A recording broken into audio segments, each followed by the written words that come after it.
Circle of Birth podcasts, reclaiming our birth potential with ancient wisdom and stories from birth and beyond, sharing the rich spectrum of family diversity and transformation. Stories worldwide, bringing together community and connectivity. Come together with story medicine and inspire at our unique birth journeys. We breathe, we birth, we become. Hello and welcome to episode 44. And I must say that you would probably have figured out this might have been the longest Circle of Birth podcast yet to date. So well done, Aimee. And it is just an absolutely gorgeous two journeys of birth. We talk about her journeys from her first birth with her daughter Willow, miscarriage with bleeding episodes. You'll hear about Caesarean Placental Abruption, and then a home birth with her second baby. So if you really want to understand the deep process in the fertility and pregnancy journey, then this is for you. Aimee's just a beautiful storyteller and just shares her journey like we're in the moment, and really outlines the importance of continuity of care. So enjoy. And also I will have the Homebirth Conference podcast coming up this week, fingers crossed. And Aimee was at the conference too when we met for the first time. So Aimee's also the editor of Homebirth Access Sydney, which is a beautiful little publication and support network, and you do not have to be in Sydney to sign up to it. And if you check out the latest issue, I have put my birth story in there, which I was so willing and excited to share. So enjoy this beautiful journey. Hi, Aimee. Thank you for joining us from the Circle of Birth. It's a big honour to have you on our show, and I'm really excited because I do love to share these stories of yours. It's pretty special. You've got two birth journeys to share with us. So firstly, big welcome to you. Oh, thank you so much, Ali. I'm so excited to talk about it. I love talking about this. So we connected because I found you you're the editor with Homebirth Access Sydney, which I will link to everybody in the show notes. And then I shared my birth story for the upcoming issue, and then I really wanted to share yours. So here we are. So do you want to start off with your first journey with Willow and sort of briefly touch on how that looked like for you coming into your pregnancy?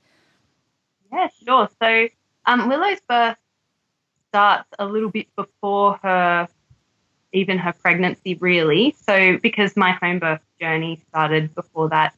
So we fell pregnant soon after getting married, actually, and we hired an independent midwife, and everything seemed to be going fine. I opted for no scans and no testing, and then at about 12 weeks I started spotting, and I actually ended up miscarrying with that baby, which was really disappointing and a bit of a shock because I was very innocent before that.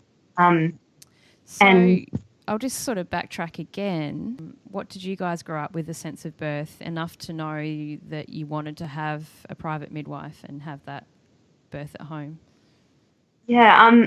So my childhood, I really wasn't surrounded by birth at all. My brother was born when I was 8 years old, and that was really my only experience with birth to that point, and even really until I was in my mid-20s, I suppose, early 20s. But yeah, my mum, we went into the hospital after my mum had my brother, and she has always been very, she's a very strong woman, and I was totally in awe that this little baby had come from my mum, but I was also really aware of the fact that she was in a quite significant amount of pain, even after the birth. And whenever I sort of spoke to my mum about birth, it wasn't all sunshine and roses. It was just, it's what you have to do to get the baby out. So yeah, it's painful and it's not very pleasant, but that's the way it is.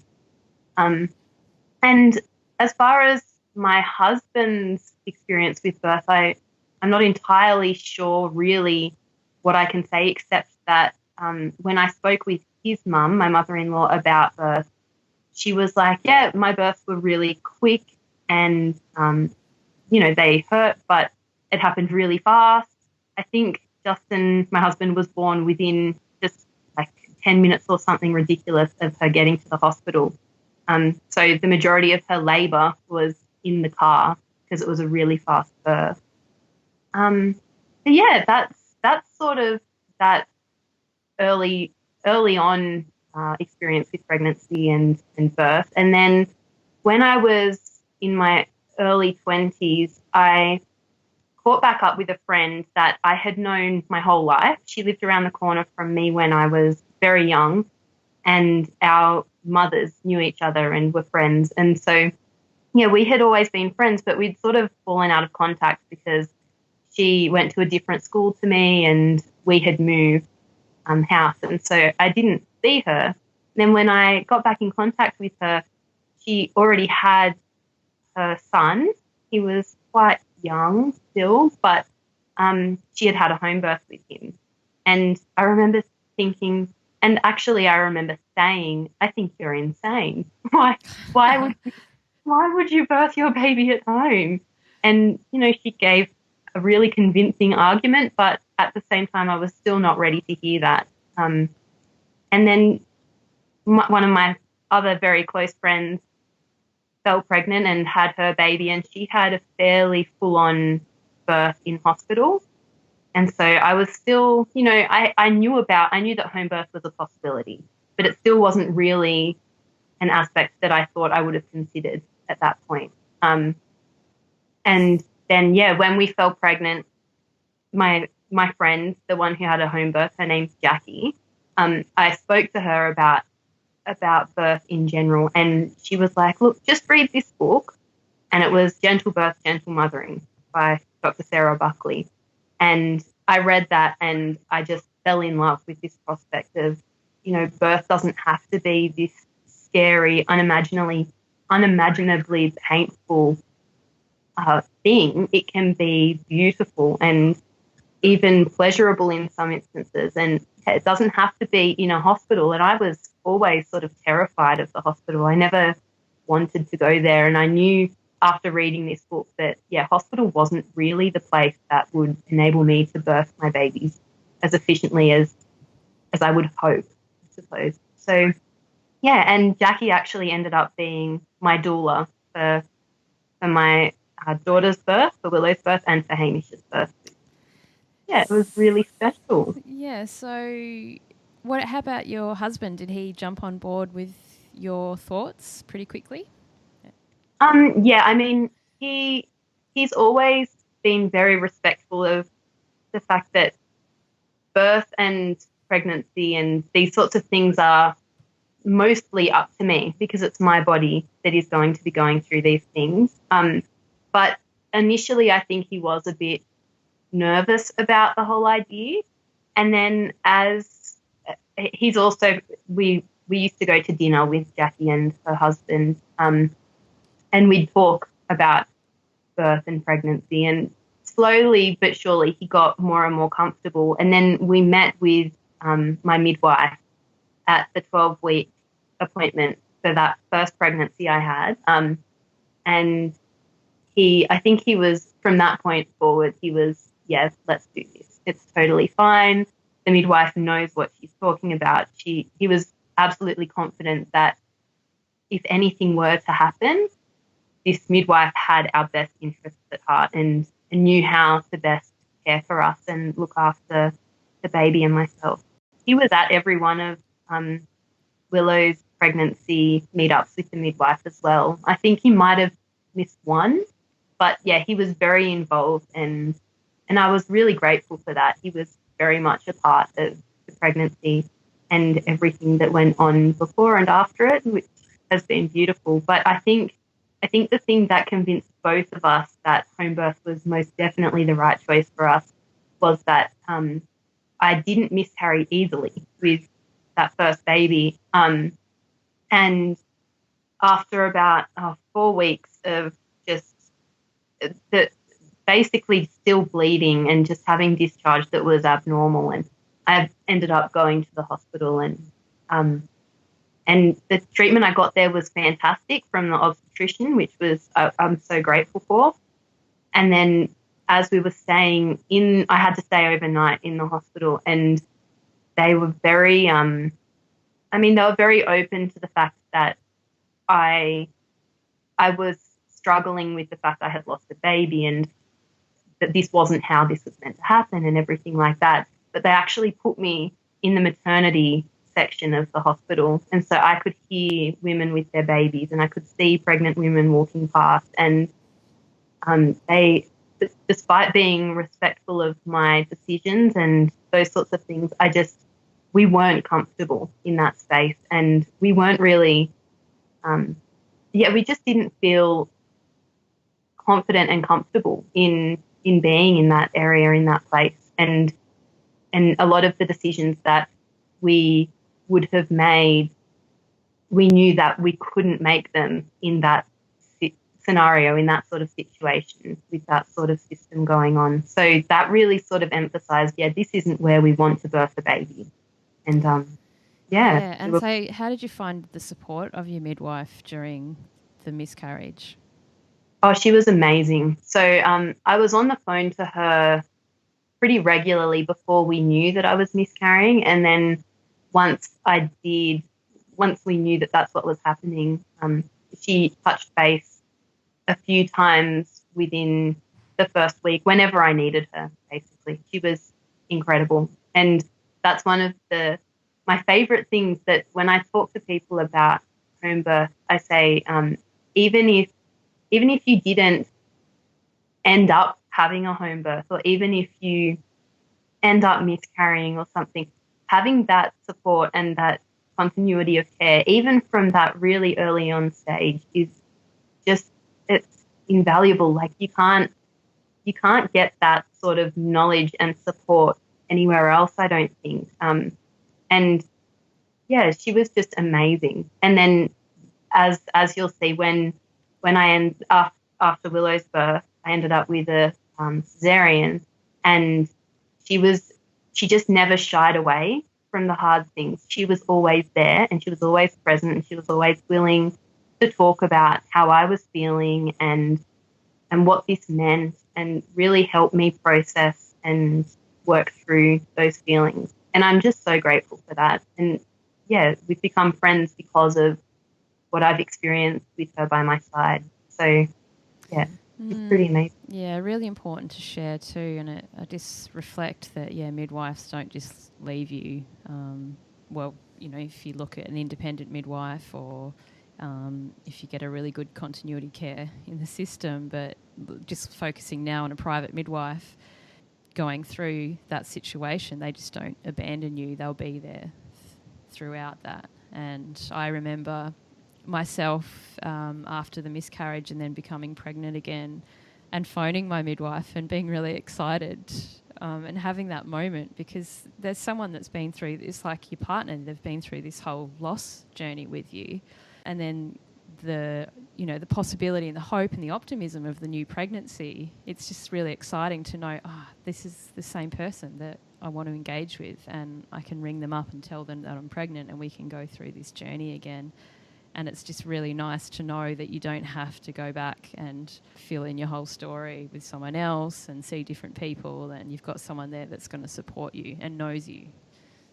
Yeah, absolutely. It's totally incredible having that sort of relationship with someone who is going to care for you in subsequent pregnancies as well. Yeah. So let's get on to your pregnancy with Willow and the birth. Yeah, so I fell pregnant soon after the miscarriage was finally complete, and Can I just ask can I just go back again? Did you know why the bleeding took so long, or they didn't have any? They didn't really know. Yeah. And essentially what ended up happening towards the end was that I had passed everything except a huge pile of clots, basically. And the obstetrician, they were talking about, we might need to do a DNC. And then the obstetrician looked with a speculum and she was like, oh, it's sitting right there. Can I just pull it out? And I was like, yeah, sure. And she did, and that was it. It stopped. And so I think maybe some of the retained product, they call it, had gotten stuck around my cervix. And so that was something that was an interesting thing for me to think about during my pregnancy, because I was like, well, if I can't pass that, how am I going to pass a baby? And like, how is a baby going to get through there if that didn't come away properly? So that was something that I needed to process and work through. And slowly but surely I realized, well, that's not really an indicator anyway. And yeah, my body did what it was meant to do. It did end up passing everything. I didn't require any intervention besides just a little nudge, basically. And yeah, so yeah, that in the end, it was just retained product, I suppose. Okay, that's quite interesting, that carrying that thought through of, how am I going to birth if I got this? And yeah. So head on to Willow's pregnancy for us now. Yeah, so Willow's pregnancy was pretty incredible overall. The first 12 weeks were very difficult for me, and that's because I'm a typically fairly anxious type of person, I suppose, anyway, but I was even more so during that pregnancy because of our history. And so I ended up actually having some pain, and then I had an enormous bleed while we were at a friend's 21st birthday party. And it was like, I'm talking gushing blood. I have never seen that amount of blood before. And I ran to the bathroom, and my really close friend came in and asked me, Aimee, are you pregnant? And I was like, I was. And then I said, I just need you to get my husband. And so she went and got Justin, and he came in, and while I was sitting there bleeding, gushing blood, I said to him, if this baby is gone, that's it. I'm not doing this again. And that was a really difficult point, because we both really wanted children, but Justin just said to me, yeah, okay, I get it. And if that's your choice, that's what we'll do. Anyway, so of course, as all of my pregnancy issues tend to happen over public holiday weekends, I had to wait for 5 days. It was over the Australia Day long weekend, and I was only 9 weeks pregnant, and I'd already had a scan which had showed, actually no, I hadn't had a scan at that point, but I knew that this pregnancy was going along the right track because I had had some blood tests early on that showed that HCG was going up and everything looked good. And yeah, we went to that in the meantime before the scan, and I was talking to my midwife, and she was saying, look, just lie horizontal, just keep everything in, relax, don't do much, and let's just wait and see what the scan reveals. And I started looking up stories and found all of these things about subchorionic hematomas. And I went, that's what I've got. And I think Justin was kind of not believing me and was like, oh, I understand you want to be hopeful, but, don't get too hopeful. And I was like, no, that is what happened. That is exactly what's going on. Anyway, we went to the ultrasound, and we saw a tiny flickering little heartbeat. And it was the most incredible moment. We just both burst into tears, and it was just such a huge, exciting adrenaline rush at that point. Like, oh my gosh, the baby's still alive. And I was right, it is a hematoma. And so from that moment on, I felt so much better about that pregnancy. And I really started to bond with Willow from that point on. And we ended up naming her while she was in my belly. We named her Hope.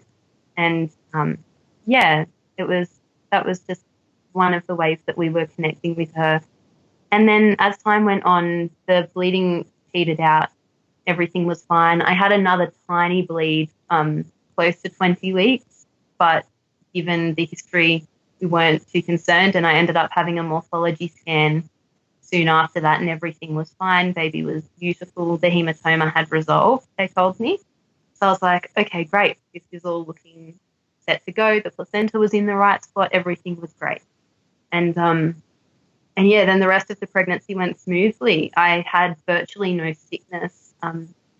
I felt wonderful the whole time. I felt feminine and beautiful, curvy, and just I was absolutely loving feeling this little womb dweller kicking around in my belly, and really enjoying bonding with her. And I used to carry this stone around that one of my friends gave me that had hope inscribed on it, and that was something that I used to take to all of my appointments and whenever I was concerned about her. But typically I felt really great. You know, I could feel her moving. Everything was fine. And then it was about 35 and a half weeks, I started getting Braxton Hicks, and I'd had them from really early on, but they were sort of regular. And I mentioned something to my midwife, and she was like, okay, well, just, you know, take it easy. We don't want this baby coming yet. So just, lay down and try and rest and relax as much as you can. Go hop in the bath. And then they sort of petered off. And then at around, it was the end of that 35th week, I went on maternity leave. And I decided that because I hadn't had a chance to go swimming my whole pregnancy, because I'd just been too busy, I was completing my PhD at that time, and it just felt like, I want to get in the water and I just want to go swimming. And so I did. And I swam 2 kilometers. And I remember thinking afterwards, I think I've overdone it. My belly's hurting. That probably wasn't a good idea. That's so pretty I went impressive. It was very ridiculous now that I look back on it. Like, why would you do that when you hadn't been swimming your whole pregnancy? And I mean, I was pretty fit anyway, but it was just like, why? Why do that? So, Well, like, you question so many things in pregnancy, why we do it, don't you? But there's obviously some sort of energetic reason behind it. Absolutely. So anyway, I went home and I relaxed, and the Braxton Hicks kicked off again. And I was like, oh, that was really stupid. Why did I do that? And told my midwife, and she's like, look, just lay down. And so I was like, okay, I can do that. So I just chilled out a bit. And that was over, it was the weekend at that point. And the Braxton Hicks kept coming, and then I lost some of my mucus plug on the Sunday. And as much as I was excited, I was also like, oh man, this is still too early, because I was only 36 weeks. I'd only just gone on maternity leave. I wasn't ready to have a baby. I hadn't done anything to plan for her, like I'd planned for her, or for my maternity leave. My baby shower was scheduled for 37 weeks. So anyway, I said to Justin, look, I think you need to get some of the clothes ready just in case, because, if she can't, and I say she because at that point I really did know that she was a girl. We hadn't been told at the morphology scan, but I intuitively knew from the moment I fell pregnant that this baby was a girl. I bought pink clothes and I decorated things, and my husband kept saying, it's going to come back to bite you. And I was like, no, it's a girl. Anyway, so I ended up saying, you need to get the clothes ready. And so just went about doing that and getting things ready. And then he went back to work on the Monday and everything seemed fine. And I just kept having, these semi-regular contractions, I suppose, or Braxton Hicks is what I thought they were. And that kept happening on the Monday and then the Tuesday. And then Tuesday night, my dog had a beautiful bull terrier. Her name was Dossie. And she started going berserk. And she was old, like I'm talking 14 years old. So going berserk was not one of those typical things that she would do. And I actually took videos of it because I was like, this is so bizarre. What is she doing?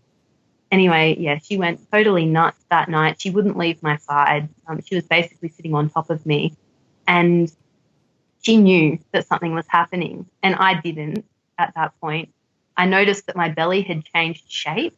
I felt like Hope, as we called her, had moved to to the other side of my belly, and I was just like, oh, this is very odd. I'm just going to go to bed. Anyway, that morning at about 2:30, I woke up and felt a gush. And I was like, oh, maybe it just feels like discharge. I'll just go back to sleep. And then I was like, no, I'm just going to get up and check. I need to go to the toilet anyway. And when I checked, it was bright red blood.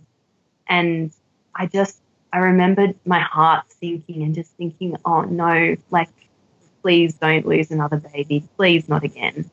And I couldn't feel Willow, Hope, moving. And so I went, and I hadn't even told Justin what was going on. I just rang my midwife.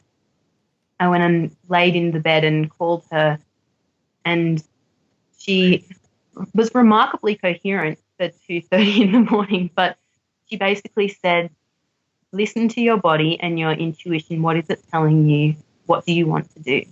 And I said, I just want to go to hospital. And she was like, all right, go do that. I'll meet you there.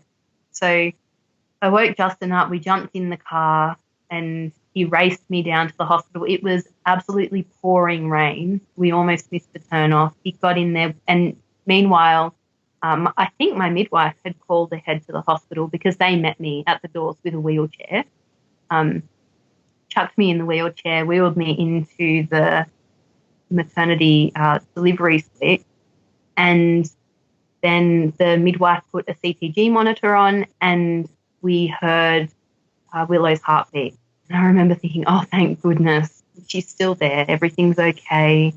I was still bleeding substantial amounts at this point, and my Braxton Hicks, which I then found out were contractions, had amped up, and so they were coming every minute and a half and lasting for about 40 seconds, but they weren't painful. They were they just felt like Braxton Hicks. And anyway, so the midwife said, look, given the amount of bleeding that's going on, I'm going to have to call the obstetrician in.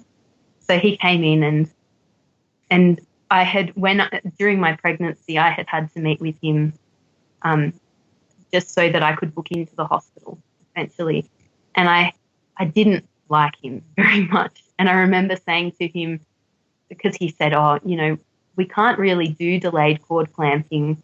And I was like, look, that's what I want. And I said, these are the things I expect from you, and that's what I want for my birth. And then I was like, but, it doesn't really matter because I'm not going to see you again. And he was like, yeah, okay, no worries. And so, of course, when I saw him again, he was like, oh, hello, raised eyebrows.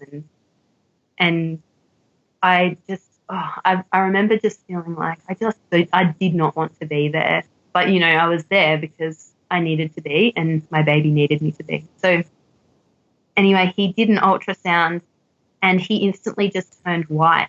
And I remember thinking, like, it can't be that bad. She's still moving. Like, I could feel her moving and kicking around at this point. I knew that it was okay.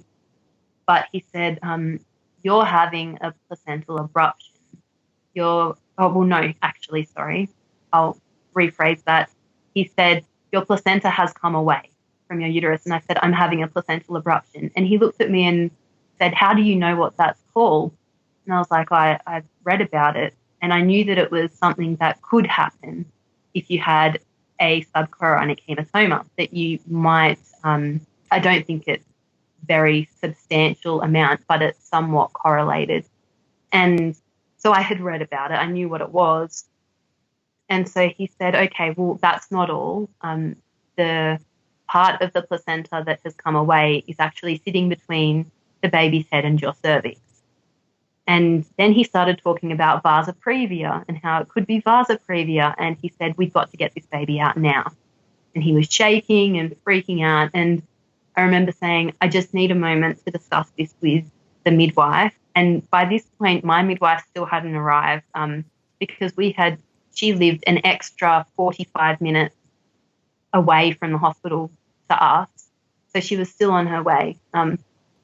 And so I spoke to the midwife that was there and asked if she could talk me through what was going to happen and everything, and explain to her all of the wishes that I had if we were going to go for a cesarean, including, delayed cord clamping. I wanted to see the baby coming out. I wanted her to be placed on my chest immediately, so no weighing or anything. And I wanted dimmed lights I had all of these gentle cesarean ideas that I wanted. And in the end, the obstetrician said to me, if you want this baby out alive, you'll just do what we are going to do. And he said, you can have the baby on your chest straight after the birth, but everything else I'm not going to do. And your husband's allowed in theatre, that's fine, but everything else, we just need to get the baby out. And I went, okay, look, I didn't have the option, and I didn't have the power at that point to say, no, this is what I want. And I was scared of my baby. So I went, yeah, okay, fine. Did you find a lot more of that scared feeling was coming off of that energy too, that was coming back to you from the obstetrician? Oh, absolutely. I wasn't scared before he got there. I mean, I was concerned because I was thinking, why would I be bleeding? But when he started shaking and really getting nervous about it, I was like, well, this mustn't be something that's very common then. There must be something really severely wrong going on for you to behave this way. Because, he sees birth day in, day out. And so, yeah, I definitely was feeding off his fear as well. So when the obstetrician came back, I said, look, okay, yes, the cesarean is fine. I signed the forms. Actually, before that, my husband said to me, so we're going home, aren't we? Because, I'd talked to him about how the hospital system often pressures women into unnecessary cesareans. And it's at this point, it's 3 o'clock in the morning. My husband's still basically asleep. And so he just said to me, we are going home, aren't we? And I said, no, babe, we're having our baby today. He was like, oh, shit, okay.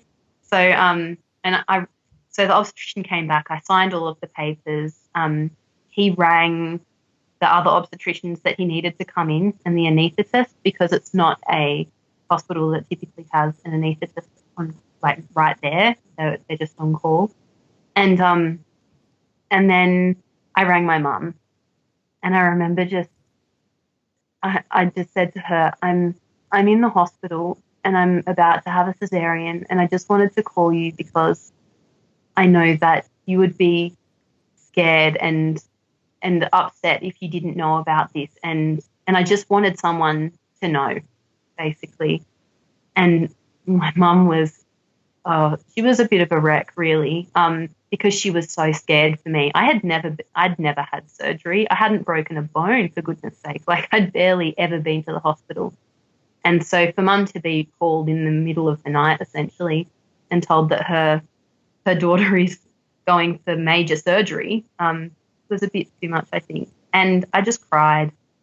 And I cried and spoke to my mum, and she's like, you're going to be okay. And can you call me as soon as you're out, and I will come, and I'll come. You want me to come now? And I said, no, there's no point coming yet, but I'll call you once I'm out. Anyway, so, and it just felt really good to touch base with my mum, because I've got a really good bond with my mum, and I love her to bits, but she has shared everything in my life with me, essentially, and I've always been very honest with her, and it was just good for me to be able to touch base with her, with another woman that, had birthed babies and knew what this sort of process was like, even though she hadn't had a cesarean herself.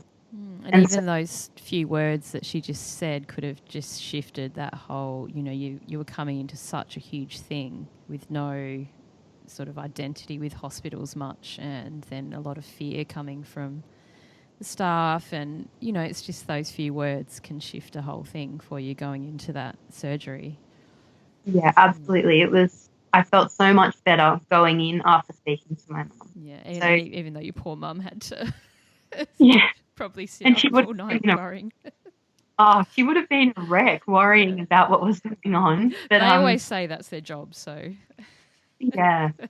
Yes, and now as a mother I can see, yes, worrying is definitely one of those things that come with motherhood. Exactly. But so it felt good to touch base with her, and then they wheeled me into the theatre, and my husband met me at the doors to theatre, and he was hilarious. He was saying to the midwife, I just can't get these stupid boots on. So they've got they give you these little, you know, baggy things to put around your boot. They've got an elastic, and so that, you know, everything's sterile in the operating theatre.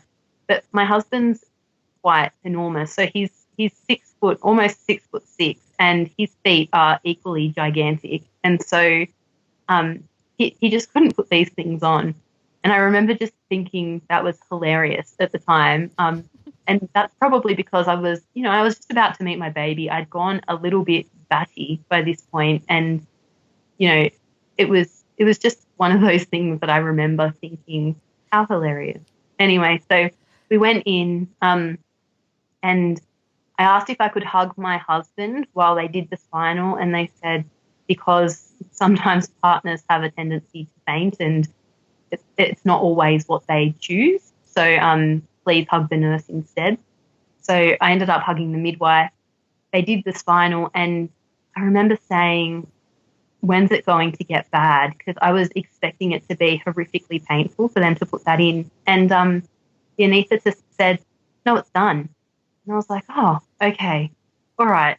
So that was one part that I was really quite scared about, but it ended up coming off totally fine. So they laid me down, and I kept questioning the anaesthetist, and he was really, really lovely. So I kept saying, you know, is it meant to tingle here? Why does the left-hand side of my body feel like it's a lead weight and the right-hand side doesn't? And what's going on with this? But he talked me through everything, and I was so grateful for that.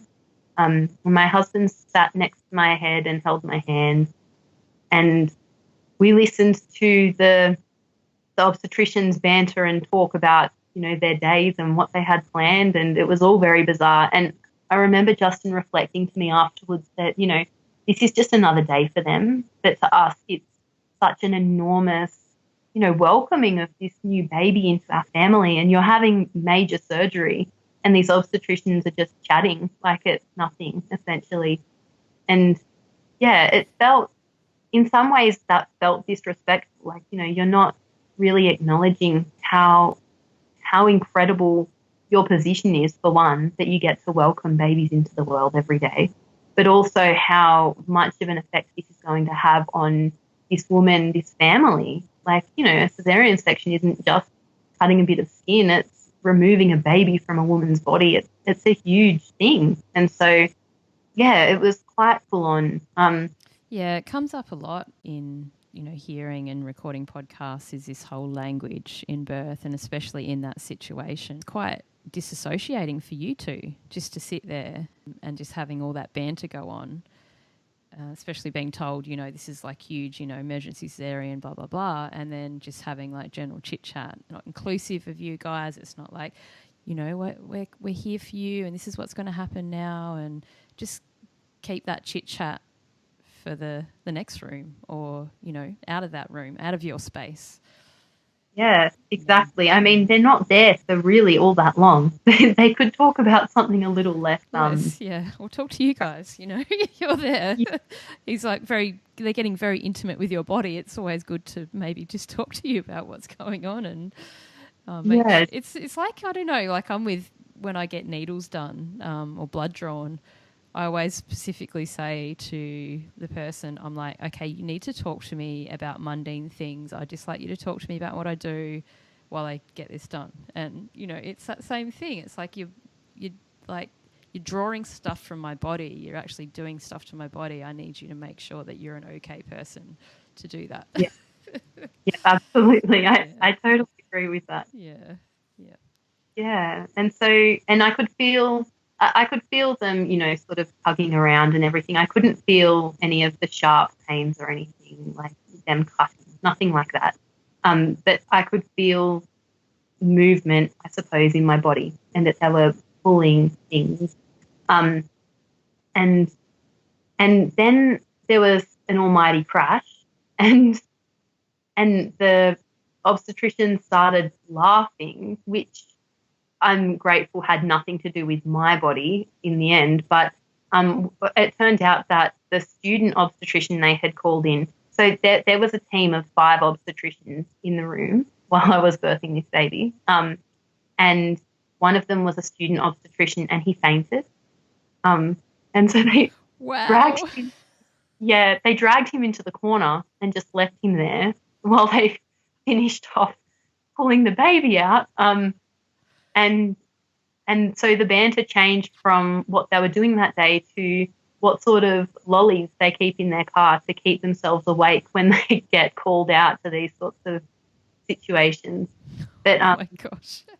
it was just bizarre. It was just one of those things that's like, oh my gosh, it could only happen to me, couldn't it? And so anyway, so yeah, I could feel them pulling and tugging, and then all of a sudden there was this big, like I felt like a big weight had come out. And I turned to my husband and I said, "Oh, she's been born. She's here." And moments later, we heard her screaming. And my husband, I'm so grateful for this. He sat there with me and held my hand. He tried to look around the drapes, but it's not as if he jumped up and grabbed the baby or anything. He was there for me, and I needed that because I couldn't see her. I could just hear her.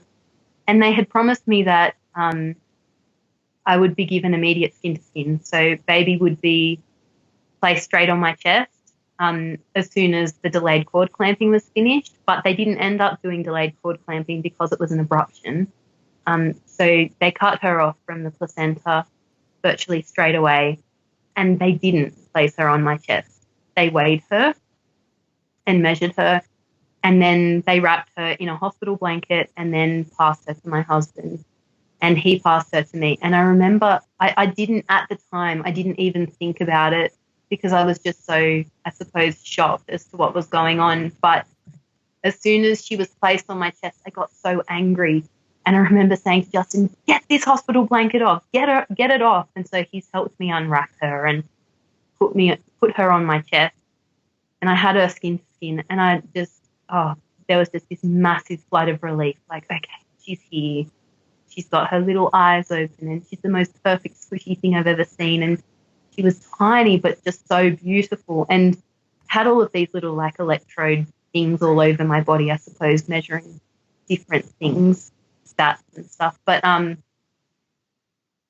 yeah, it was just the most incredible moment. And the midwife offered to take a picture for us, and she took a photo of us all cuddling Willow in the operating theatre. And I turned to my husband, and he had tears in his eyes. And I remember thinking, yeah, that's exactly how I feel. I mean, I was crying, but I had never seen my husband cry except for once before that, when his dog of 14 years had passed away. And so, yeah, it was just absolutely overwhelming, and just the most amazing thing to have that little baby earthside finally and with us, and we could see her. And when he was past the baby, he said, "Oh, it's a girl, Aimee, it's a girl." And I said, "I know, I've been telling you that for 8 months already."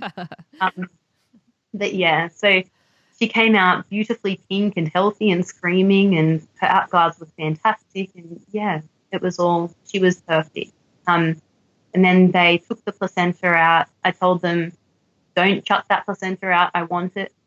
So they put it in a ice cream container, I think. Or no, I think they put it in a medical waste bag and sent it with us. And then the midwife put it in the plastic ice cream container once my private midwife got there and delivered it. But yeah, so they transferred us to recovery, and I tried to do baby-led attachment. So breastfeed the baby, let her attach herself to the breast. But I was shaking. Like I shook so much. And I felt like, I'm going to give this baby, shaken baby syndrome or something. Like I was shaking so severely.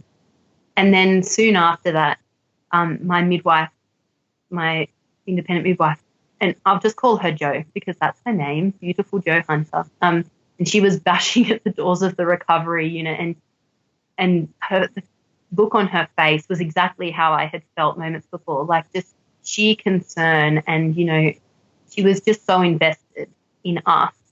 And I had felt safe. Even Justin was there. I felt safe.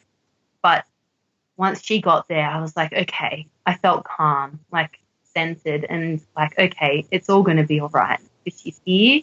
And that's just what I needed at that moment. And so she talked me through breathing, trying to, stop the shakes, essentially, all of that adrenaline surging and everything. And progressively, I did sort of slowly stop shaking and then tried to latch Willow to the breast. And it was around that time, while I was sitting there with her, that she never fed brilliantly, but she did latch in recovery. And I remember looking down at her and saying to my husband, I think her name's Willow. And he was like, what? But it wasn't even on the list. Like, we hadn't even thought of that name. And I said, no, I can't get it out of my head. I think that's her name. He was like, all right, well, let's, think about it. And so they transferred us to the room after recovery, so to our own sort of personal room, which was fantastic. It's a fairly small hospital. So, we were pretty well unbothered and got put in this room right at the end of the hallway. But we later found out that was the prisoners' room where they keep the people from the local prison. And so there was no sort of hose on the shower head. There were bars on the windows. It had like an observation room at the front with bulletproof glass. And it was just absolutely bizarre. It had its own like quarantined air conditioning system. It was just ridiculous. So anyway. It's just as like adding to the bizarre things that have accumulated. Oh, yeah, it was just so odd. Anyway, so we were in there and, we slowly settled in and I fed Willow and we just sort of bonded. And when I looked up the meaning of Willow, it was just perfect. So it meant slender. And she was 6 pounds, but she was 51 centimetres long. She was really tall and skinny. It meant resilient, and she had dealt with a placental abruption and a subchorionic hematoma. And I'll speak a bit more about the placenta in a second, but that was pretty incredible. Determined, and she absolutely is determined, or stubborn, whichever one you want to call it. I'll call it determined. Mm-hmm. And it was just, and healing was the last thing. And I was like, she's our baby after a miscarriage, and she most certainly was healing. And she fixed those wounds on her way out. She had a new one that had adorned my belly, but a lot of the emotional trauma, I suppose, that I had sustained from my miscarriage, it felt virtually like it was still significant, but it felt so much more easy to bear from the moment that she was placed on my chest. Yeah, and so full healing circle. Absolutely. And so, and the placenta, they brought the placenta and showed me, and it had enormous blood clots on both sides. And so we thought that perhaps the hematoma hadn't actually resolved. And it was virtually minced because of the way they had to remove it during the surgery, I suppose. But it was not a healthy looking placenta. And the midwife actually said to me, do you smoke or take recreational drugs at all? And I was like, no. And she said, because this placenta is quite, it's very typical of a woman who would abuse drugs. I was just like, oh, great. So I had no idea why that had happened, and I still don't. And that was the big lesson I had to learn from Willow's birth. I remember listening to one of your other podcasts by Jane Hardwick Collins, and she talked about how our babies teach us the lessons we need to learn to parent them. And I learned that, sometimes you just need to release things and let go and just accept that that's what they are. And that's what I've needed to do with Willow. Just don't hold on to these ideas and just be flexible, I suppose. I love that. Yeah. And so, what ended up happening to the student obstetrician? I have no idea. I don't know if he was brought to recovery as well or what happened, but I presume he's okay now. I wonder, must be like a sheepish feeling kind of waking up. And I wonder if his career is still going, his studies. Yeah, I'm not sure. I said to Justin afterwards, surely it didn't look that bad. But, at that point in the morning, it probably doesn't look that great either. So. Yeah.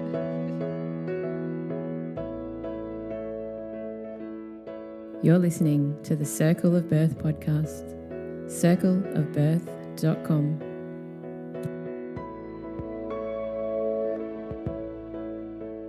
Heading into your next pregnancy and this amazing birth journey, which I can't wait to share this.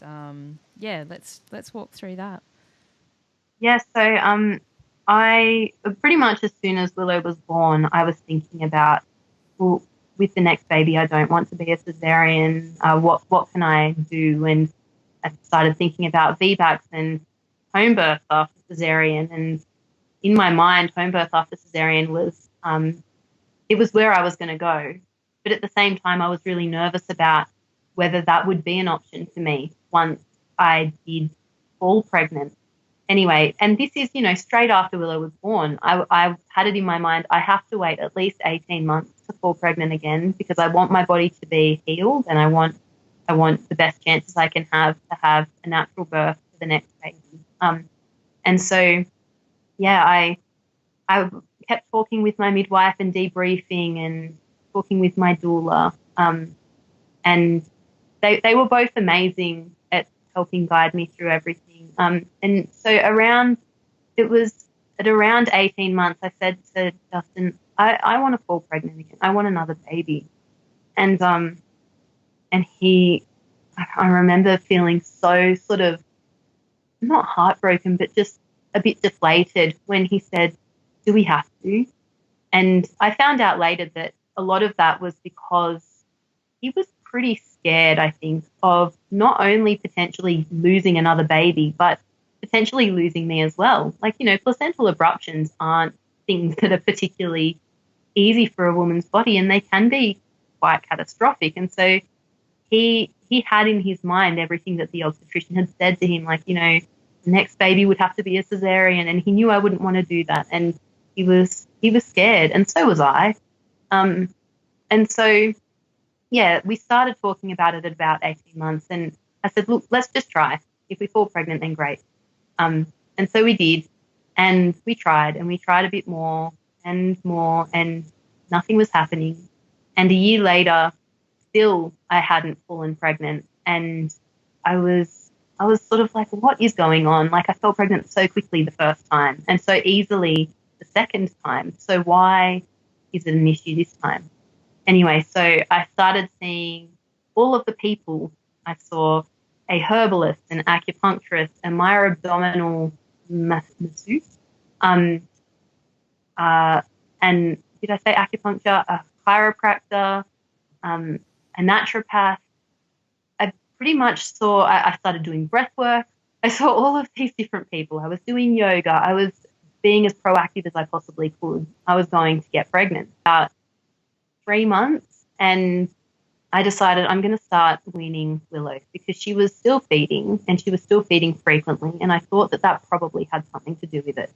And so I weaned her back to 3 feeds a day, I think it was. And at this point, she's, 2 years old, 2.5, and so she was well ready, and had, she just enjoyed having food, basically, for comfort and everything that, it helped her world. And I just talked to her a lot about it and said, Mummy wants to have another baby, and I don't think I can do that and feed you as much milk as I have been. Would you be okay if we didn't do this as much? And she was like, yeah, sure. And so that was easy. So we cut back to 3 times a day. It was morning, midday, and night time, and she was night weaned at that point, so that was all good. And I fell pregnant. And, we were so elated and so excited, but I wasn't having very much nausea or any sort of really full-on pregnancy symptoms. And I called Jo and I told her, I don't feel right, and I'm kind of concerned about this. And she said, look, it's really early days, love. Just wait. Like, there's not a lot you can do. And so we waited, and then I ended up miscarrying. And I was like, oh, not again. But it was really early this time. It wasn't the, 13-weeker that happened last time. It was at 6 weeks. So, I was disappointed, but I felt like, oh, well, let's just try again. We'll just see what happens. And Willow was very involved with this. So she knew I was pregnant, and then she knew that the baby had passed. And so I was always very open with her about all of this. And I suppose one of the reasons I did that was because my mum has always been very open with me, and I so appreciate that from her, because it's given me so much more insight into the world around me, and it's also provided me with, great, I feel fantastic about my body. My mum was, always very open about her body. She never put herself down in front of me. She was always very positive in that regard. And so all of those sorts of things I'm trying to instill in my daughter as well. But so we went through that miscarriage, and then we fell pregnant again soon after that. And again, I was so nervous, and I said to Justin, I don't know about this. Like, I don't feel right, but I'm really hopeful. And I'm like, surely it's going to be okay. Anyway, so we went and I had a HCG test. And my daughter said to me, Mummy, is this baby going to die as well? And I was like, oh, love, I don't know. I hope not. And she said, I don't think this baby wants to stay. And I was like, oh, okay. And, that really sort of broke my heart that, she was already thinking, yeah, this one's not staying. And then we got the results back for the beta HCG, and I was miscarrying again. And, I was just so devastated. And I remember... How old was she at that time? She was 2.5. God, that's so intuitive. Amazing. She absolutely... Yeah.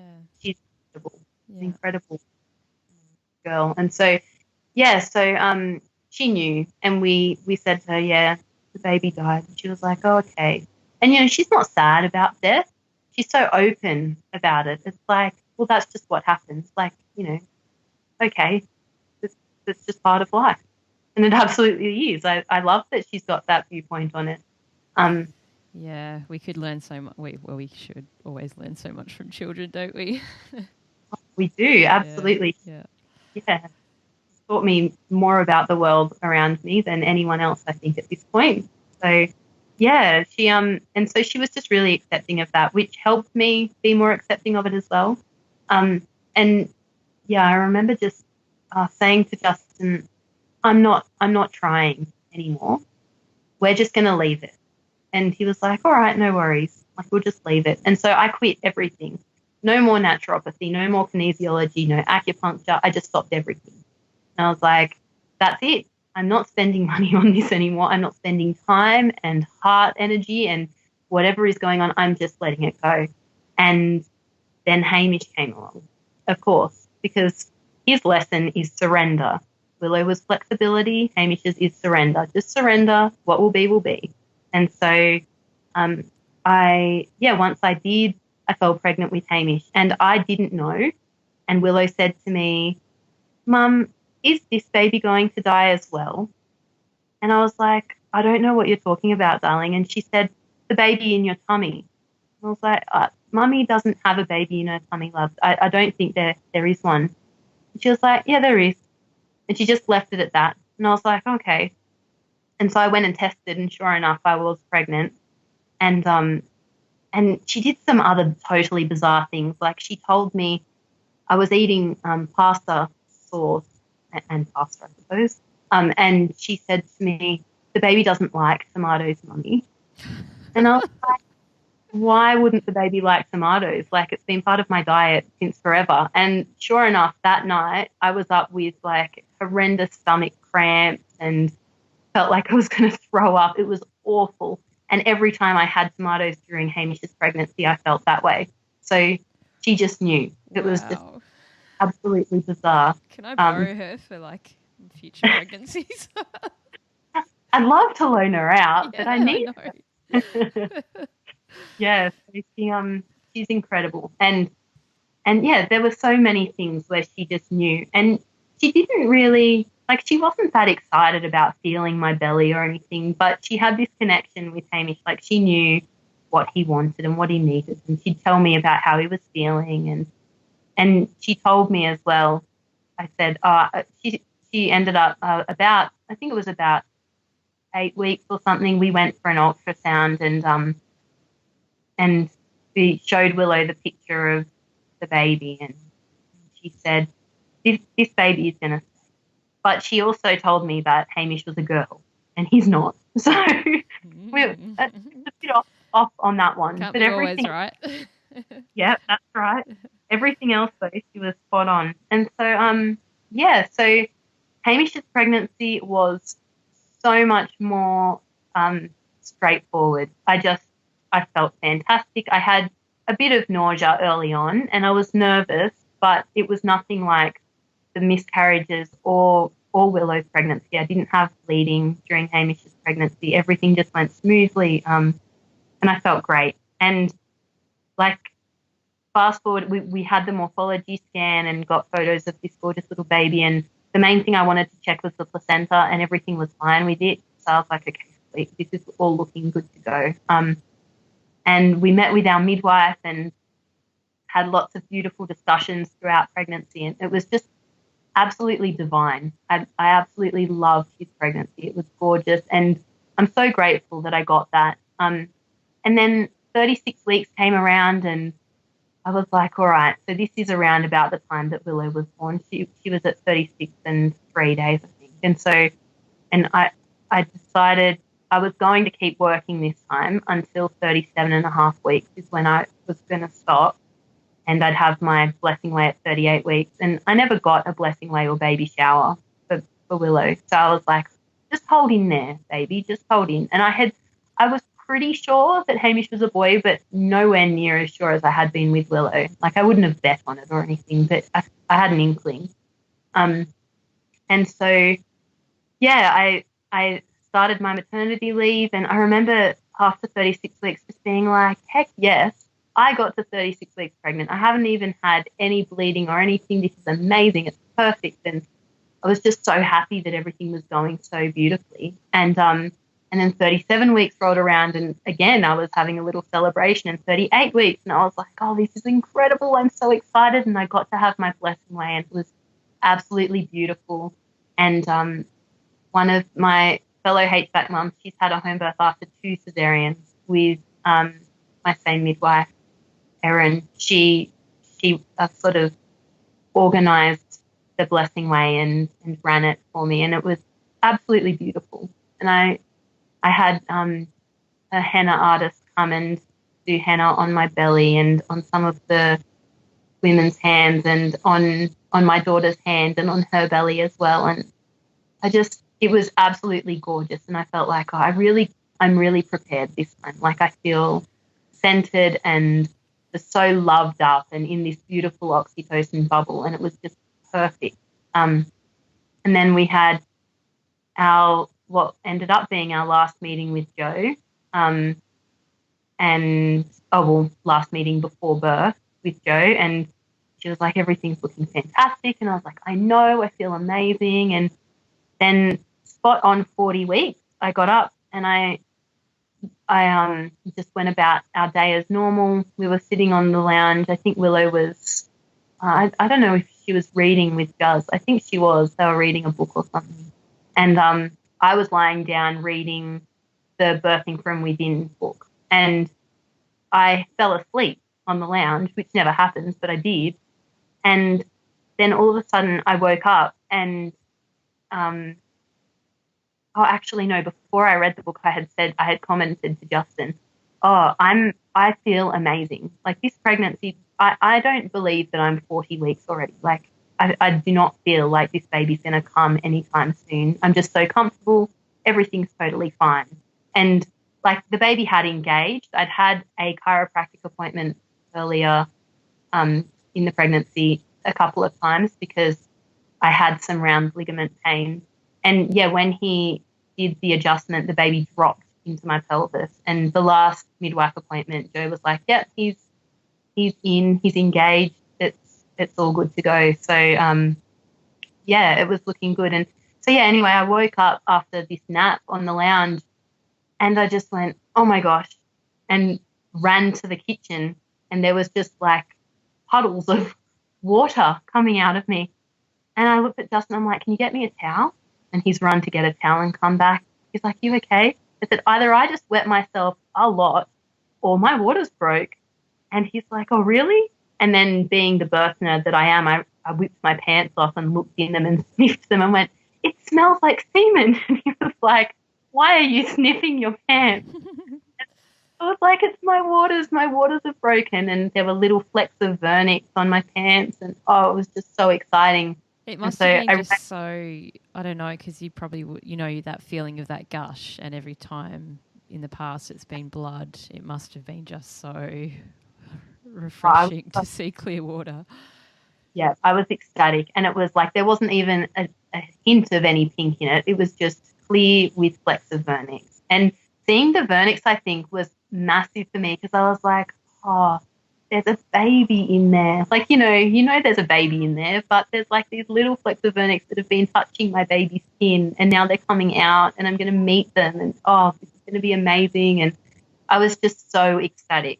And so I think, I called Joe and, I'm like buzzing out of my brain because my waters have broken and, I'm actually potentially going to have a baby soon. And she was like, oh, that's awesome. Like, just let me know. Keep an eye on it. Let me know if you have any contractions or anything.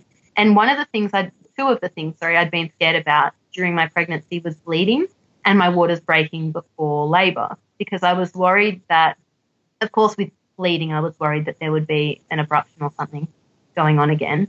And with my waters breaking, I was concerned about that because I was worried about the potential for infection occurring. And I just really wanted to go into labour before, that 24 hours. I was like, I don't want to be that ticking time bomb sort of thing.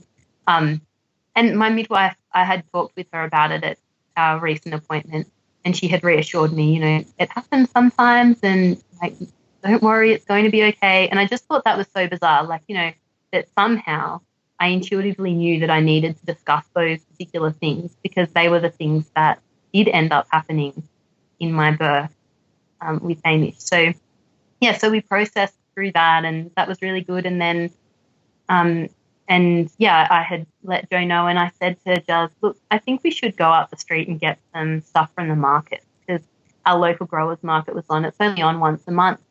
So we went up there and while we were there walking around, I started having what I would describe as Braxton hits, but they were semi-regular. So I suppose they're contractions, surges, if you will. And so I was walking around and Justin said to me, are you having one now? And I was like, yeah, why? And he's like, because every time you have one, your face goes red. And that was the only way he could tell that I was actually contracting at all.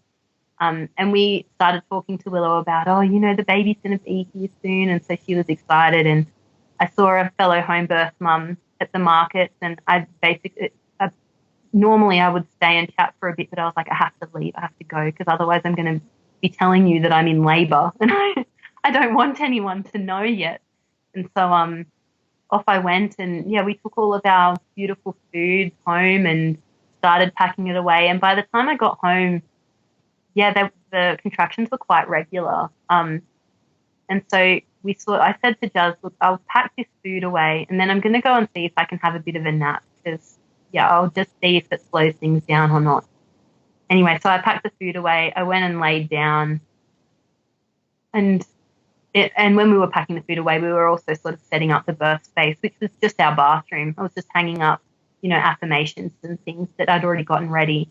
Then I went and laid down and listened to some hypnobirthing tracks and I just realized when I was laying down, it was so much harder to work through. It was still bearable, but I wasn't enjoying it at all.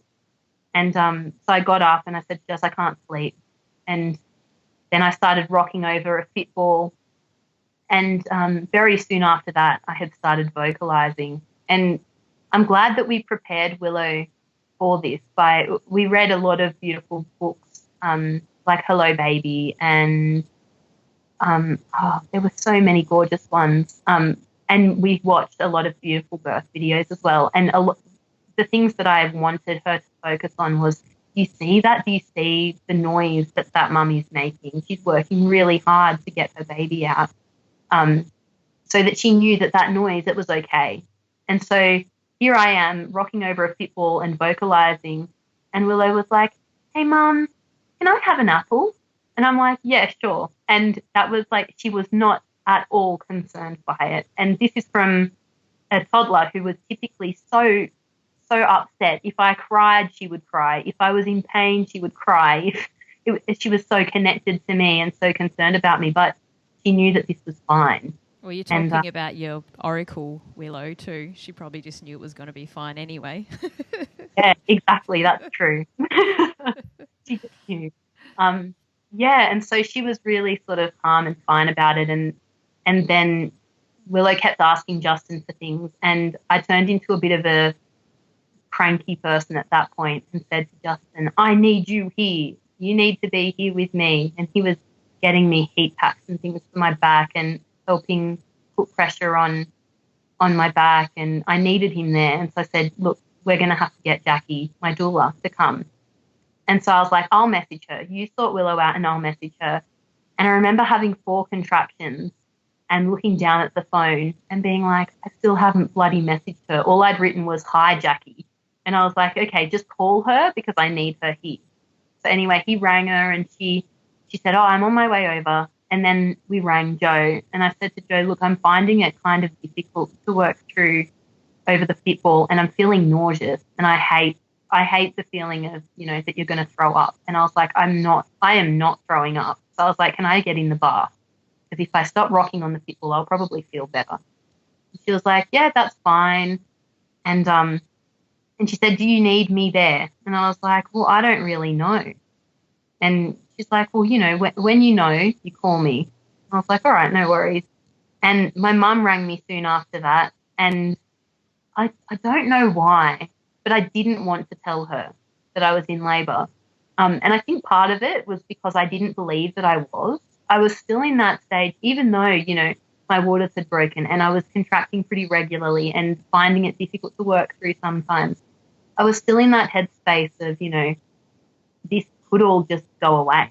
Like, this might just be, prodromal labour or something. Those times when it's quite obvious that you're in labour, but the woman just rejects the idea of that possibility. And so I was like, "Yeah, I'm fine." Mom's like, "How are you going?" I'm like, "Yep, I've got some niggles." And at that time I was like contracting and being like trying my hardest not to groan into the phone. And she was like, "Okay, cool." And said, I'll talk to you later. I'm like, "Yep, sweet, no worries." And so she hung up and I got in the bath.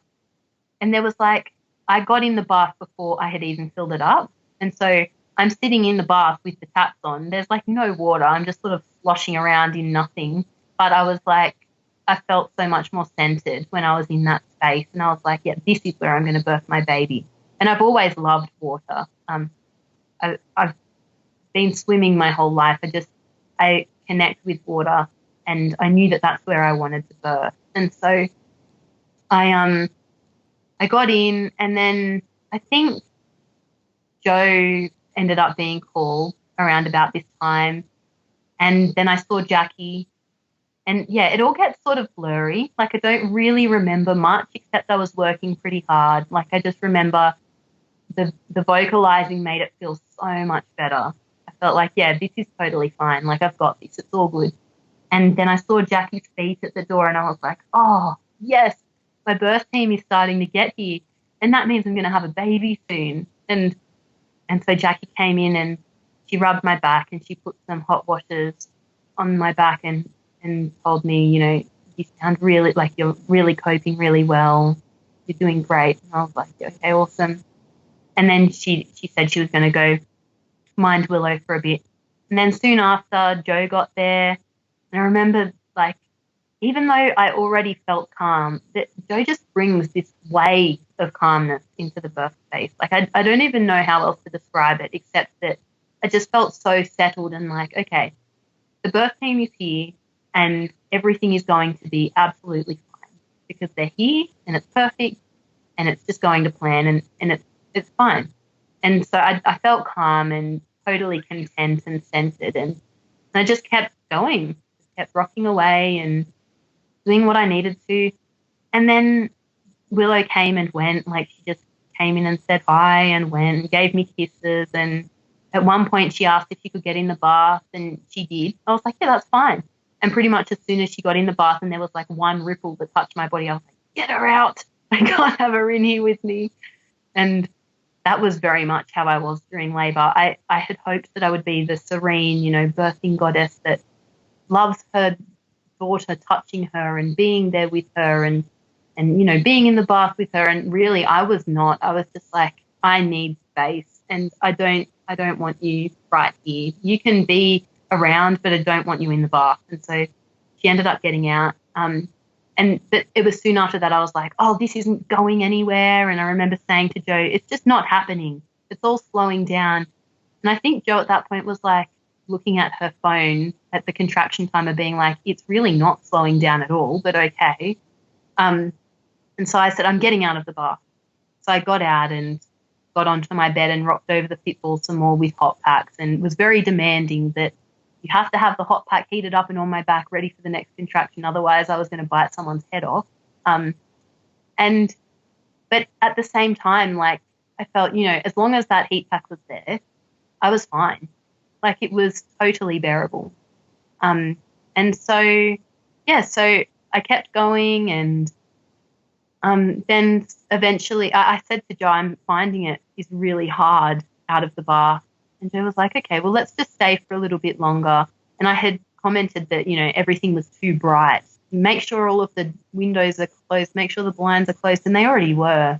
But I was so in my zone and needing darkness and seclusion. And I just thought that was really interesting that I went into that, cave. I just needed to be very isolated, I suppose, but with my birthing team.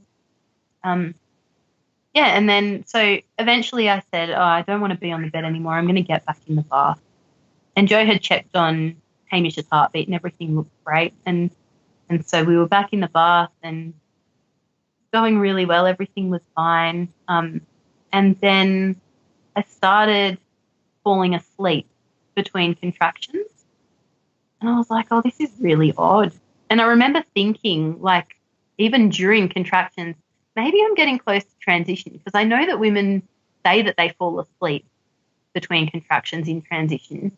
But then I was like, there's no bloody way I'm that close. Like, there can't possibly be any way that I'm that close, because this is way too easy. Like, and when I say easy, I don't mean like, this is just like walking in the park. It wasn't easy like that, but it was a lot more pleasant, a lot easier than I expected. I was expecting this really, really hard slog by the time I was getting to transition.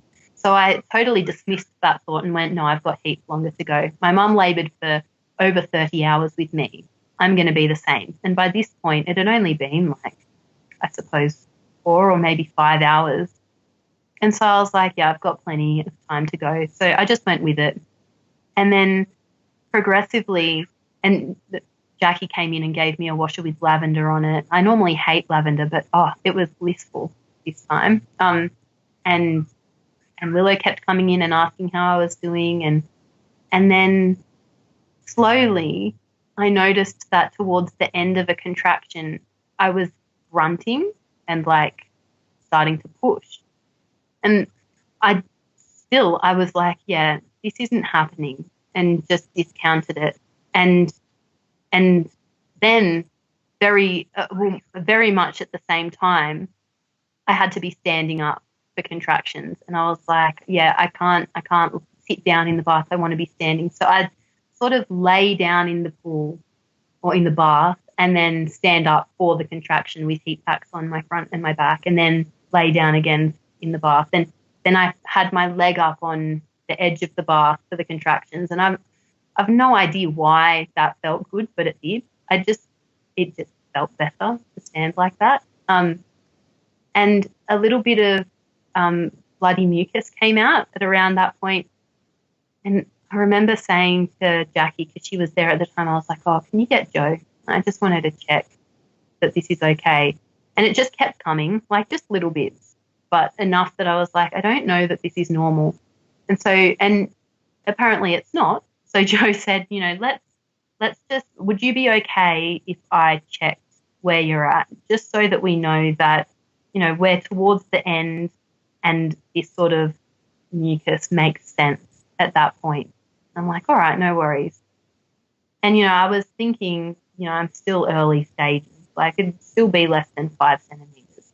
But in my head, I was like, yeah, I really do think I'm close to transition, but I don't know. Anyway, so she checked me on the bed and I was like, oh, this is agonizing. I do not like lying on my back while you're checking me. Like, this was so bad. And I just sort of spared a thought for all of those women that actually give birth on their backs. Like, how on earth do they do that? It's horrendously painful being on your back when a baby is trying to exit your body. And Jo checked, and so she said, do you want me to tell you or do you want to leave it? I was like, well, that depends on how far I am, doesn't it? And she was like, well, how far do you think you are? And I was like, oh, I don't know. I think, like, I don't know. You just tell me. Tell me how far I am. And in my head, I was thinking transition, so like 8 centimeters. And she said, you're 8 centimeters, love. And I was like, oh, yes. And so she was like, do you want to get back in the bath? I'm like, yeah, okay. And so she said, because of the bleeding, I'm just going to keep a close watch on Bubs. She kept checking with the Doppler, but everything was going fine. And I kept doing what I was doing, standing up for contractions. And then very soon I started saying, Jo, I can't do this. I'm not doing this anymore. And she was like, I don't think you have much of an option. And I was like, yeah, I don't want to be here. I want to go home. And Jackie was there at the time and she said, that's the beautiful thing about home birth. You're already here. And I remember feeling like, I just don't really care what you say. This is not okay. Like, it's too hard. I don't want to do this anymore. Take me away from here. Like, just go put me in bed. And then the next contraction came and I was like, yeah, no, I want out. We're not doing this anymore. And I said to Jo, I need an epidural. And Jo was like, I don't carry them. And I was like, yeah, but I need one. She's like, okay. And just sort of left it at that. And then the next one came and I was like, I need to go to hospital. I need something to help. I'm not doing this anymore. And Jo was like, yeah, darling, but you don't have much of a choice. What are your options? And I remember thinking when she said that, the option is that you go and you get me a cesarean, get this baby out. I don't want to do this anymore. But it was over so quickly. Like, within a couple of minutes after voicing that, I had started grunting towards the end of those contractions. And it felt better once that happened. I didn't have those thoughts of I can't do this anymore. And it actually felt good. I was like, yeah, this feels productive and I'm enjoying this and it's totally fine. And so on we went, and I would get a contraction and towards the end I'd be groaning through the whole thing, but then I would start pushing towards the end and my whole body was doing it, like just pushing towards the end. And then slowly that pushing urge took up the whole contraction. And I turned to Jo and I said, Jo, I'm pushing. And she was like, you have been for a while now. And I was like, yeah, but, this was just so surreal. Like, pushing means that a baby is getting close to exiting my vagina. And until that point, I still didn't believe that was going to happen. I was still very skeptical of the whole idea. And so, yeah, kept pushing and pushing and pushing. And then I said to Jo, oh, this is just taking a really long time. And in reality, I would have been pushing for like 5 minutes or something. And she was like, well, do you want to check? Do you want to see if you can feel anything? And so I reached up into my vagina and I'm like, I can't feel anything. And I just started wailing, this is going to be forever. I can't do this anymore. And Jo was like, just focus on each contraction, just the next one. And so I did that and just focused on the next one. And Justin kept talking me through it. Just the next one, focus on this one. It's fine. Just deal with this one as it happens. And then soon after that, I reached in again and I could feel something hard. And I remember looking at Jo with this, like, I just felt bright and like I was shining. I was like, yes, there's a baby and it's right there. I said to Jo, I can feel the head. And she was like, awesome. And she asked me how far up it was. And it was about like a full finger at that point. And so I kept going, and I felt through one contraction, I had my hand touching Hamish's head, and I felt him go back up. I was like, well, that's a bit cruel. But you know, he was still coming. He was still so close. And so I was like, all right, it's happening. And then the next one came, and I kept showing Jo how far Hamish was away from the exit on my finger, and it was one knuckle. And I was like, I just remember grinning and just sighing this huge sigh of relief, but also like ecstasy, I suppose. Like, yeah, this baby is coming out. And Jo said, wow, you're so lucid. And I felt incredible. Like, I felt like this goddess. I have never taken any drugs of any kind, but I imagine that is what taking some of those very heavy drugs probably feels like, except maybe even better and without those awful side effects. I just felt incredible, and it's the most amazing I've ever felt in my life, really. And then slowly we got to crowning, and there was my baby's head, and I could feel his hair. I could see his hair, and I was just like, oh, this is amazing. And I was so present and so happy and grateful that everything was going so beautifully. And then, yeah, another big push, and his head came a little bit further out, and another big push, and out came his whole head. And Jo had tried to find his heartbeat around this point, and she couldn't. And she reassured me before, like she said, I'm pretty sure that his heart, his chest is behind your pubic bone at the moment. It's inside your pelvis. But I can't get his heartbeat, so I'm just going to keep checking. And I was like, all right, no worries. And once his head came out, she said, I still can't get his heartbeat, so I'd really like it if we can get him out pretty quickly now. And so would you like to see if you can push with the next contraction and see if you can birth his shoulders? And I remember saying to her, he's fine. I can feel him pulsing. He's fine. And in hindsight, that's a very odd thing to say, and it's probably a very odd thing to hear. My baby's pulsing. It's okay. But I could feel like this pulse.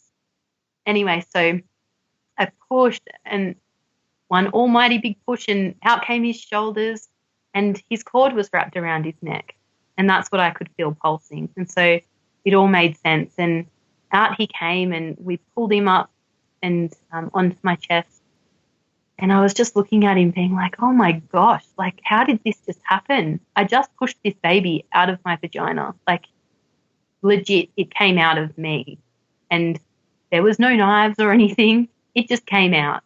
And I'm looking at him being like, oh my goodness, you're divine. You're just perfect. But he wasn't breathing. And so he came out looking great. And then he just sort of went a bit limp. And Jo was saying, okay, love, you need to rub him. Just rub him.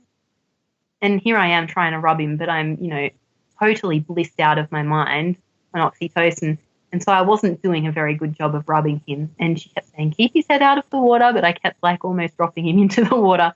So she ended up helping me rub him and get him going. And he required some suction. He was a bit phlegmy. And I think that's probably got a lot to do with the fact that my second stage was all of 15 minutes. So he shot out pretty quickly. I don't think he had much time to really clear his lungs of all of that mucus. But yeah, once he was suctioned, he screamed and kicked, and he was doing fantastically. And his beautiful cord was so fleshy and pulsing, and it was just gorgeous. Everything was so beautiful.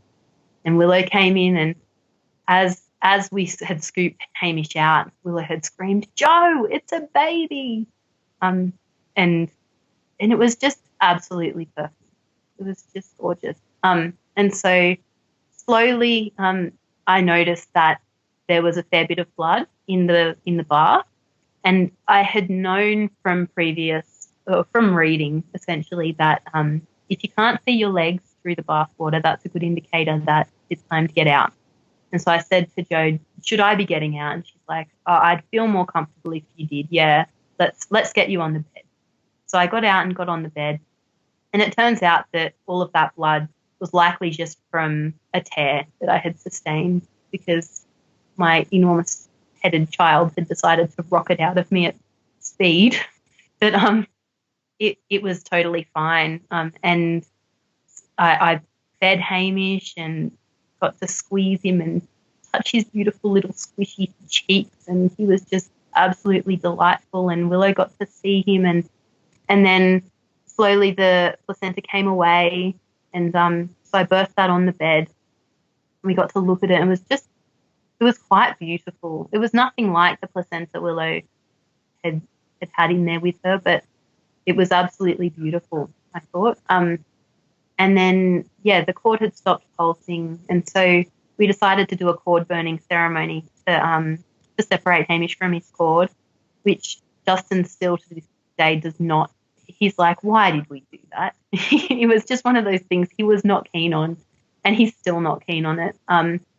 It just took time, but I think that that's part of the beauty of a cord burning ceremony. Like, you just have time to sit and really appreciate that this organ has nourished your baby along with your body, but this organ has been providing your baby with nutrients and oxygen and all of the good stuff that they needed to grow, and just honouring that and separating them really slowly and allowing that transition to be a gradual one rather than cutting, which is so instant. The cord did some popping and fizzling, and eventually it separated, and it was lovely and beautiful. And Jo went and did some placenta prints for me on some paper that I'd saved, and then Juz held Hamish while I went to the bathroom. And then when I came back, I noticed that he had some blood on his chest, and so we realised that the cord hadn't actually completely sealed up properly. So we ended up needing to cut it as well, and we used a really gorgeous, a beautiful little cord tie that I'd gotten from Blissful Herbs, and it was absolutely gorgeous. And so we used that and cut the cord, and then he'd already had his first feed and he was totally relaxed, and then we did I think we weighed him and measured his head and everything, and then it was time for us to just sit in bed and go to sleep. And I remember... As you do. Yeah. And I remember saying to Juz, like, this just feels so normal, like so average compared to this enormous event of having a cesarean and welcoming this baby into your life. But it's like this huge event to get that baby when we had a cesarean. Whereas with Hamish, it was just like, I just pushed him out in the bathtub, and then we got in the bed and went to sleep, and it was like he'd always been. Like it was just so natural and such a beautiful progression from a family of 3 to a family of 4, and it was just beautiful. Yeah, wow. I just feel like, just hearing this whole journey, and it's been big in so many aspects, and then coming full circle into this completely, just like you said, normal experience, knowing that you achieved that because you listened to your body and to your oracle, the daughter as well. Yeah. And it's just very healing for a family, I think, to have that experience. Yeah. No, it definitely was. It was just perfect. And so I wouldn't say that, despite Willow's birth being very unplanned, very different to the way I had planned, rather, I didn't find it traumatic. And I know that is an odd thing for some people to understand, but, I don't feel like I was traumatized by her birth. I did what I had to do. I got the baby out, and I was devastated. I was very, very upset that I had lost that beautiful birth experience that I had planned for so long for. Like, I'd planned for over 9 months for that gorgeous birth experience. I had been so excited, but I wasn't traumatized. I felt okay about it. And then to have this gorgeous birth experience where it was absolutely blissful, I don't feel like it necessarily healed anything per se. Perhaps it healed me. It healed my view of of birth and of my body, because I did feel like my body had somewhat failed me with Willow's birth. And now I know that, well, really, it wasn't a failure at all. That was just how Willow needed to be born. And I loved listening to one of your other podcasts, actually, by Faye, where she was talking about how the baby often, the baby chooses how they are going to be born, and often it's not up to us. It's up to the baby. Like they're the partner in the dance of birth. And yeah, I love that part, especially when she spoke about loss and how the baby was just choosing its right body type. yeah, and I think, that it made so much sense to me to listen to that and to interpret it in that way. And so, Willow was born the way that she needed to be born. And really, she was bloody smart. Like, she decided that it was time to exit the womb when that placenta had given up. And it still hung in there for a bit, for as long as it could, until she was safely out. And so, so I wasn't traumatized by that. But I think that a lot of the reason that I processed it the way I did and didn't feel traumatized is because I had Joe by my side the whole time.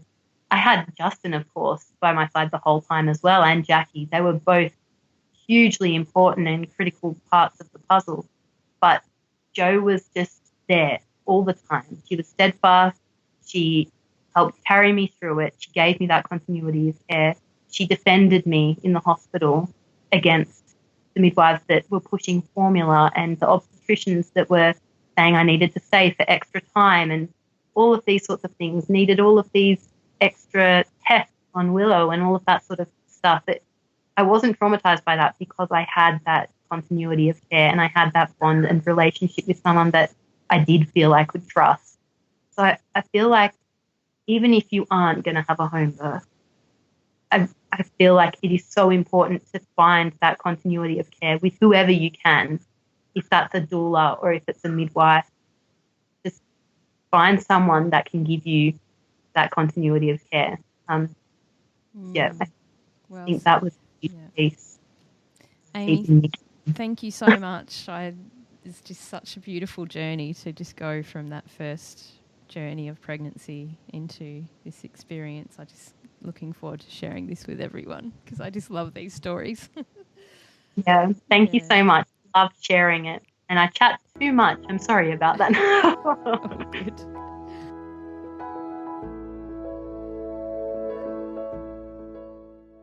Did this episode tickle your heart, move and rattle you in its wisdom? I hope you resonated with the show. Please head over to the website circleofbirth.com for show notes, including my personalised take on the episode, pictures, resources, and how you can connect with a storyteller. Sign up to the newsletter, and most importantly, please help this show grow to its full potential of serving you in its ancient wisdom. Donations made easy via PayPal. All donations will be received with love. Head to circleofbirth.com/donate. And yes, I'd love an iTunes rating.